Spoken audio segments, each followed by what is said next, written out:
కొల్లేరు operation కొల్లేరే జరిగింది ఒకప్పుడు, కబ్జా చేసిన కొల్లేరుకి సంబంధించి. అయితే సుప్రీంకోర్టు స్వయంగా పర్యవేక్షించింది. ఆ కబ్జా చేసిన కొల్లేరుని అప్పుడు సెటరేట్ చేశారు. ఆ తర్వాత మళ్ళీ ఆ కాంటూరు వాదం ఇవన్నీ పక్కన పెడితే తర్వాత మళ్ళీ ఇప్పుడు ఆక్రమణలకు గురవుతుంది. ఆ గురవుతున్నటువంటి ఆక్రమణల విషయంలో చట్ట ప్రకారం చర్యలు తీసుకోకపోతే అధికారులు రేపు బలిపశువులు అవుతారు. అప్పుడు కూడా అటవీ శాఖ వాళ్ళు బలిపశువులు అయ్యారు. అటవీ శాఖకు సంబంధించిన అధికారిని విజయ దాని మీద సీరియస్గా దృష్టి సారించారు. ఎక్కడికక్కడ ఆక్రమణల్ని కంట్రోల్ చేసుకుంటూ వస్తున్నారు. ఆక్రమించుకునే వాళ్ళు ఏమంటారంటే మనిషి ముఖ్యమా పక్షి ముఖ్యమా అంటారు.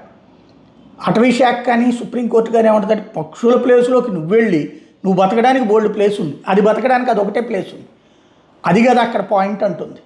మనిషి బ్రతకడానికి వేరే చోట అటు ఏలూరులో బతకచ్చు, లేకపోతే ఇంకో చోట బతకచ్చు, ఆ పక్కనే బతకచ్చు, కానీ నువ్వు దాని ఆవాసాన్ని నాశనం చేస్తున్నావు ఉంటుంది.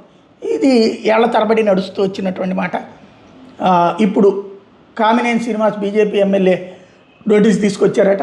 ఆవిడ మీదన మంత్రి గారికి, పవన్ కళ్యాణ్ గారికి చెప్పారట అటవీ శాఖ మంత్రిని. ఇప్పుడు విజయ గారిని బదిలీ చేశారు.